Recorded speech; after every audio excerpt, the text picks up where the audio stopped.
자, 그리고 말씀드렸다시피 이 심리학적 신화 연구의 토대를 쌓은 분입니다. 그 융이라는 분이. 이 심리학적 토대 위에 캠벨이 자기 신화학을 전개해요. 물론 융의 그 신화학이랑 캠벨의 신화학은 틀립니다. 근데 철저히 융의 심리학에 캠벨은 기초를 두고 있어요. 그래서 융을 이해하지 못하면 캠벨도 이해할 수 없습니다. 자, 그래서 이번 첫 시간인데 융의 기초적인 얘기를 다 해야 돼요. 자, 5페이지 보이시나요? 5페이지 보시면 융은 3단계의 신화를 얘기했습니다. 복잡하지 않아서 좋죠. 일단 3단계.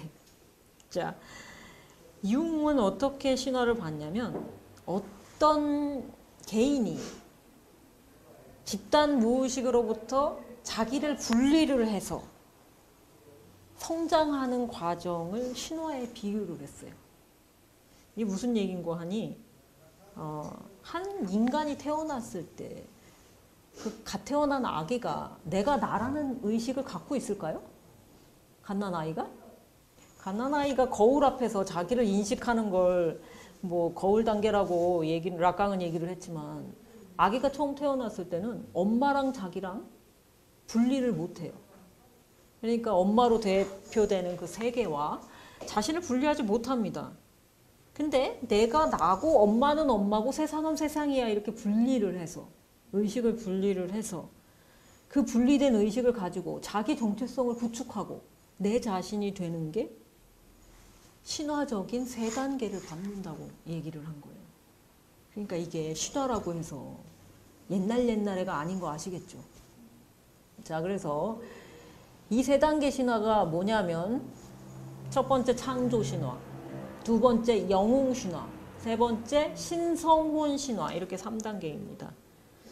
자, 그래서 창조 신화, 영웅 신화, 신성혼 신화. 자, 그러면 융의 이 3단계 신화에서 캠벨이 얘기한 영웅의 여정은 어디 들어있나요? 딱 가운데 들어가 있죠. 깊은 연관이 있을 거라는 걸 직감적으로 아실 수 있죠. 자, 그래서 이번 시간에는 융을 미리 공부를 하는 겁니다. 캠벨은 융이 없으면 절대 이해할 수가 없어요. 자, 그러면 창조 신화는 뭐냐? 내가 되는 거예요. 정확히 얘기하면 아까 그 그림에서 에고라고 하는 걸 보셨죠? 자아라고 하는 걸 구축하는 겁니다. 그러니까 엄마랑 나랑 세상이랑 나랑 분리를 해가지고 내가 누군지 자의식을 구축해 가는 단계라고나 할까요? 자, 그래서 제가 제 친구에게 미대 나온 제 친구한테 부탁해서 그림을 하나 그렸어요. 도대체 이거를 어떻게 쉽게 설명을 할까 고민을 하다가 자, 자기 의식이라는 것은 어느 날 물밖에 없는 행성에서 조그맣게 섬이 생겨난 거랑 같아요. 이 무의식이라는 엄청난 바다 속에서 요만 아주 작은, 지금은 좀 크게 그려놨는데 이 그림에서는 사실 의식이라는 건 무의식의 아주 일부분에 지나지 않습니다. 그래서 섬이 이렇게 솟아요. 그 섬이 솟는데 이 바다 위에서 솟은 섬은 필연적으로 뭐랑 싸워야 될까요? 바닷물이 계속 들이치면 이 섬이 잠길 거 아니에요. 그래서 무의식에서 일어나는 그런 충동, 무의식이라고 얘기하면 막연한데 본능적인 충동 있잖아요. 먹고 싶고 자고 싶고 그리고 성적인 능력, 성적인 그런 욕망, 무의식적으로 막 덤벼드는 그런 본능이랑 싸워야 돼요. 그래야 내가 나일 수 있으니까요. 본능적인 욕망이랑 싸우는 거 어렸을 때 다 해보시지 않았나요? 저는 그 호빵 훔쳐 먹었다고 4살 땐가 5살 때 무지하게 맞은 적이 있는데 어머니한테. 왜냐면 먹고 싶어. 호빵이 얼마나 그 당시에는 귀한 간식이었는데요. 호빵을 먹고 싶지만 엄마가 금지시킨 그 행위잖아요. 그걸 훔쳐서 먹는. 그러니까 내가 내 자신이기 위해서 식욕과 싸워야 되잖아요. 우리가 내 자신이 된다는 건 그렇게 간단한 얘기가 아닙니다. 그리고 자라면서도 사회적인 압력이 계속 파도처럼 밀려와요. 우리가 갖고 있는 여러 가지 굴레들이잖아요. 남자는 울면 안 돼. 여자는 뭐 하면 안 돼. 얼마나 많은 그런 사회적인 압력이 시달리나요? 이 파도가 계속 이 섬을 침범하는 거예요. 그래서 이 파도에 맞서서, 무의식에 맞서서 우리는 방파제를 쌓아야 이게 정상적으로 나라는 섬을 지킬 수 있습니다. 그래서 우리가 나이를 먹는다고 정상적으로 자아를 구축하고 의식을 구축하는 게 아니에요. 마마보이, 마마걸, 뭐 파파보이, 파파걸 이런 얘기 많이 하잖아요. 의식이 아무리 나이를 먹어도 부모랑 분리가 안 되는 거예요. 부모가 시키는 대로, 부모가 원하는 대로. 그래서 제가 듣기로는 30이 넘은 아들이 어느 날 갑자기 문 밖을 안 나오게 돼가지고 자기 욕망으로 한 번도 살아본 적이 없는 사람이 부모의 욕망에 의해서 의사가 되고 뭐 이렇게 살아가다가 어느 날 30이 넘으니까 하고 싶은 일이 아무것도 없어진 거예요. 그러니까 자기의 의식을 구축하지 못하고 자기의 욕망을 알지 못했기 때문에 부모의 욕망에 의해서만 공부 열심히 하고 부모가 되라는 의사 되고 부모가 하라는 결혼하고 살다가 어느 날 갑자기 방전 그렇게 되는 거죠. 그러니까 나이가 들었다고 우리는 내 자신이 될 수 있는 게 아닙니다. 우리는 천의 얼굴을 가진 영웅을 통해서 내 자신을 어떻게 구축하는가에 대한 지도를 얻을 수 있어요. 근데 함부로 건드리면 다치는 책입니다. 왜냐하면 자기 자신이 되는 일이 쉽겠어요? 자기 자신이 된다는 것 자체에 어떤 개념이 없으실 수도 있는데 어쨌거나 캠벨의 영웅 신화는 뭐냐면 융이 얘기한 3단계 신화의 두 번째부터 시작합니다. 첫 단계는 일단 우리가 어렸을 때부터 사춘기에 부모에 반항하고 그러면서 내 자신을 구축하는 그런 과정. 요거는 기본이고 두 번째 단계는 뭐냐면 그래서 어느 정도 나라는 것을 확립한 사람이 본격적으로 내 의식을 선명하게 발달시키는 그것을 그런 단계를 영웅신화에 비교를 해요. 의식을 획득한 정신의 자기 정립과 성장 이렇게 어려운 말로 표현하고 있는데 사실은 내가 나를 위해서 나 자신이 누군지를 알기 위해서 싸워가는 과정입니다. 보통 우리가 내 자신이라는 그 에고를 구축하고 나면 내가 뭔지, 내가 누구인지를 알기 위해서 싸우게 되죠. 그게 영웅신화라는 거예요. 영웅적으로 싸워야 됩니다. 힘들거든요. 자, 그래서 이 영웅신화를 이해하기 위해서 우리는 또 이제 융의 이론을 알아야 될 필요가 있는데, 자, 이 도표를 보세요. 이 에리히 노이만이라는 융학파의 사람이 인간의 의식이 남성성이라고 얘기를 했습니다.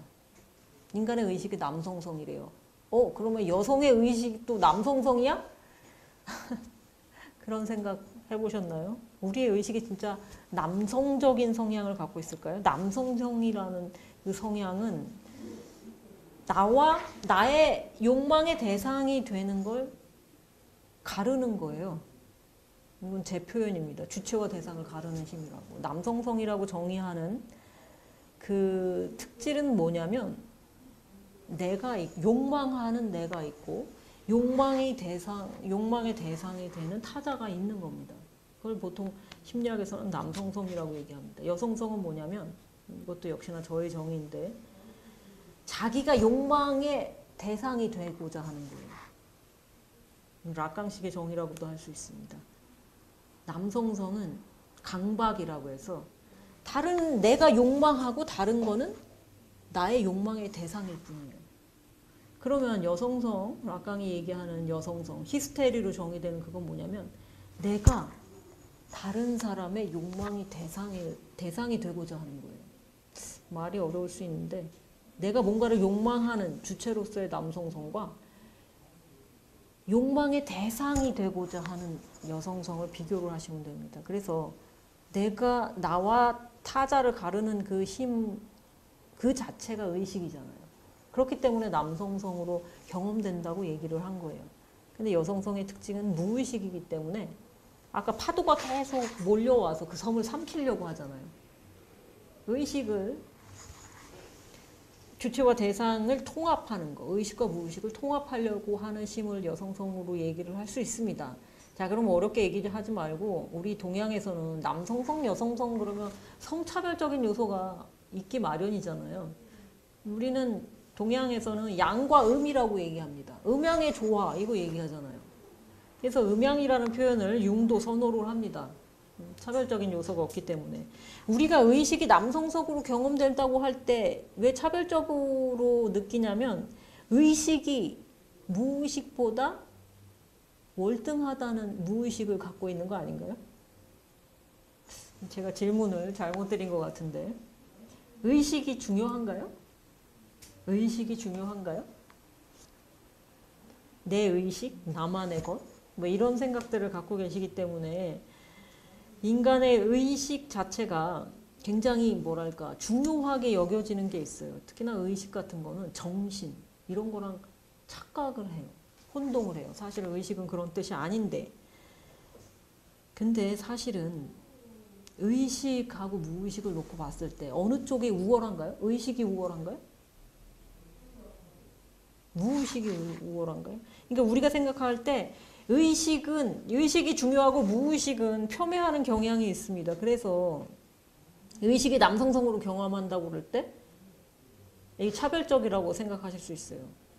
우리는 의식보다는 무의식이 더 중요하다는 사실을 우리가 생각하는 그런 관념을 뒤집어 가지고 의식보다는 무의식이 더 중요하다는 생각을 지금부터 하셔야 됩니다.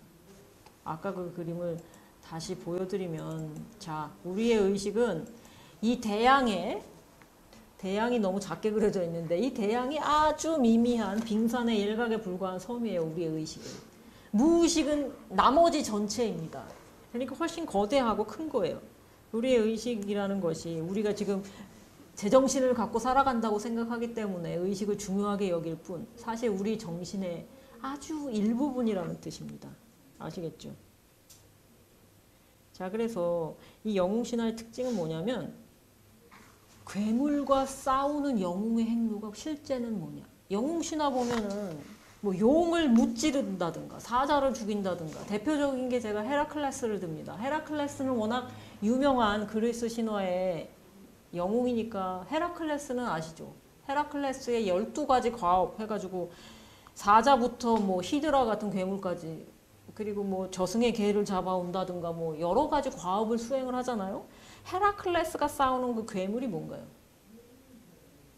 괴물이 진짜 그렇게 머리 9 달린 괴물일까요? 예, 자신의 무의식에서 올라오는 본능적 충동을 상징합니다. 본능적인 충동이에요. 본능적인 충동. 그래서 헤라클레스는 광기에 휩싸인다고 그러는데 말이 광기지 그게 뭐겠어요? 본능적인 충동? 그래서 헤라클레스의 그 얘기를 아시면 그 헤라클레스라는 그 의식과 영웅으로 대표되는 의식과 그 헤라클레스를 아주 미워한 자기 남편인 제우스와 알크메네라는 다른 인간 여자에서 태어난 아이잖아요. 헤라가 얼마나 미워했냐면 쫓아다니면서 괴롭히잖아요. 그래서 광기를 보내가지고 미쳐가지고 헤라클레스가 자기 처자식을 죽입니다. 제 손으로. 헤라가 얼마나 헤라클레스를 괴롭혔는지 이 헤라라는 거는 진짜 헤라가 그렇게 헤라클레스를 괴롭혔냐면 헤라라는 여성성은 무의식을 상징합니다. 무의식에서 올라오는 여러 가지 광기를 헤라클레스가 극복했다? 괴물을 죽였다라는 그런 상징적인 행위가 되는 거예요. 본능적인 충동을 어떻게 극복했냐? 괴물을 죽이는 것으로. 본능적인 충동이 바로 괴물로 상징되는 거니까. 유럽에는 성조지나 뭐 이런 성자들이 용을 죽이는 그런 신화들이 많은데 아니 그 성자들이 정말 용을 죽였겠어요? 용이 있기나 한가요? 이 용으로 상징되는 본능적인 욕망? 신화를 그냥 애들 읽는 옛날 얘기로 생각하시면 안 돼요. 상징으로서 읽어야 됩니다. 자, 그래서 영웅신화는 뭐냐? 우리의 본능과 싸워서 나의 의식을 지키는 거예요. 왜냐하면 우리의 의식은 아주 일부분에 지나지 않기 때문에 항상 무의식이라는 바다에 침탈당할 염려가 있습니다. 자, 그래서 캠벨의 그 신화 연구는 영웅 신화부터 시작합니다. 아시겠죠? 자, 그럼 세 번째 단계는 뭐냐면 신성혼 단계인데, 신성혼이라는 것은 신성한 결혼이라는 뜻이에요. 왜 영웅이 막판에 가면은 공주나 여왕이나 여신과 결합하잖아요. 결혼해가지고 행복하게 잘 살았다로 끝나잖아요. 뭐 신화도 그렇지만 동화도 그렇고, 그죠? 왜 막판에 가면 꼭 이렇게 공주나 여왕이나 여신과 결합할까요? 결혼을 해가지고. 우리는 무의식에서 독립해서 우리 자신의 의식을 쌓아가지만 무의식의 힘을 하나로 자기 힘으로 끌어들여야 됩니다. 그거를 신성혼이라는 그런 신화로 얘기를 한 거예요. 이 바다에는 엄청난 힘이 숨어 있잖아요. 그죠? 이 바다의 힘을 자기의 의식에 끌어들여서 하나가 되는 게 바로 신성혼이에요. 아까 우리의 의식은 남성성이니까 남성 영웅으로 드러나겠죠. 저는 여성 영웅이라고 해도 의식은 남성성으로 드러난다고 생각하기 때문에 일단 영웅, 남성성으로 대표되는 그 영웅이 여왕이나 공주나 여신으로 대표된 무의식과 결혼을 해가지고 무의식의 힘, 바다의 힘을 자기 것으로 만드는 거예요. 그래서 온전한 자기 자신이 되는 겁니다. 그래서 이 무의식으로 대표되는 그런 여인과 의식으로 대표된 영웅이 서로 결혼하게 되는 거죠. 무의식의 힘을 통합하는 그런 과정이 바로 신성혼입니다. 그래서 헤라클레스는 나중에 어떻게 되나요? 하늘나라 올라가가지고 헤라의 딸인 헤베 여신하고 결혼하게 되죠. 헤베? 청춘의 여신인데 이게 뭘 뜻하나요? 헤라클레스는 자기의 인간적인 충동을 극복하고 신적인 존재가 됩니다. 신의 존재가 됩니다. 무의식을 자기 힘으로 만들게 돼요. 그걸 상징하는 게 헤베와의 결혼입니다. 그러니까 옛날에 무슨 헤라클레스가 여러 괴물 죽이다가 하늘나라에 올라가가지고 진짜 신이 됐더라. 그리고 여신과 결혼했더라. 이게 진짜 옛날 얘기가 아니고 오늘날 우리에게 실제로 일어나야 하는 일입니다.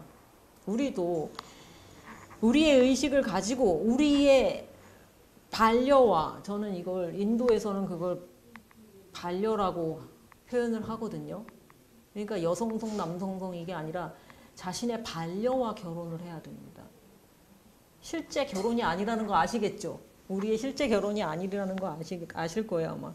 그래서 우리는 완벽한 존재는 될 수 없어도 온전한 존재가 될 수 있어요. 완벽과 온전의 차이를 아시는 게 중요한데, 우리는 인간으로서 완벽한 신이 아니라 온전한 신이 될 수 있습니다. 왜냐하면 아까 그 그림 기억나시나요? 이 그림, 요 고깔 그림. 우리의 내면 깊숙이에 숨어 있는 자기, 가장 내면에 있는 자기, 그 셀프가 바로 신이라고 얘기합니다. 그러니까 신이라고 해서 진짜 신이 아니고 신성함? 뭐라고 표현을 해야 될지, 진정한 자기 자신? 그걸 신으로 표현해요. 그러니까 헤라클레스가 신이 되었다?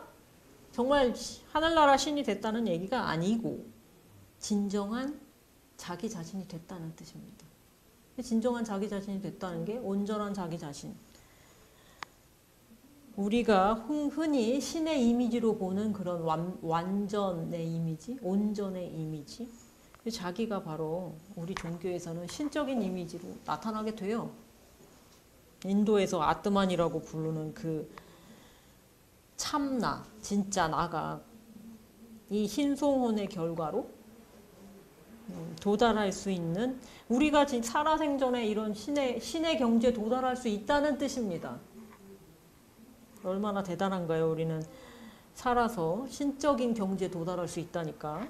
그러니까 어떻게 무의식이 음이라고 표현되는 그 여성성이라는 무의식이 의식을 낳고 기르고 조련해가지고 머슴으로 삼아서 나중에는 신으로 만드는가. 요거 지금 이 문장 다시 기억하세요. 왜냐면 이게 캠벨의 요 책에서 신의 얼굴을 가진 영웅 그 마지막 챕터에서 다루는 주제입니다. 어떻게 무의식이 의식을 낳아서 길러서 조련해서 머슴을 삼아요. 자기의 노예처럼 부리다가 마침내 신으로 만드는가. 그러니까 이 과정이 뭐겠어요? 우리는 내 자신으로서 의식을 구축한 다음에 성장을 해야 되고 조련을 당해야 되고 고난을 당해야 되고 공동체를 위한 머슴이 돼야 되고 마침내 인간적인 부분을 다 불살라 버리고 신이 돼야 된다는 뜻입니다. 이게 이 천의 얼굴을 가진 영웅에서 말하고자 하는 거예요. 무섭지 않나요? 불살라져야 되는데 조련당하고 머슴이 되고 머슴이라고 좋게 표현했지만 사실상 노예가 됩니다. 그래서 신이 된다는 건 자기 자신이 된다는 뜻이고 이 과정을 거치는 것이 영웅의 여정입니다. 전적으로 심리적인 과정이에요.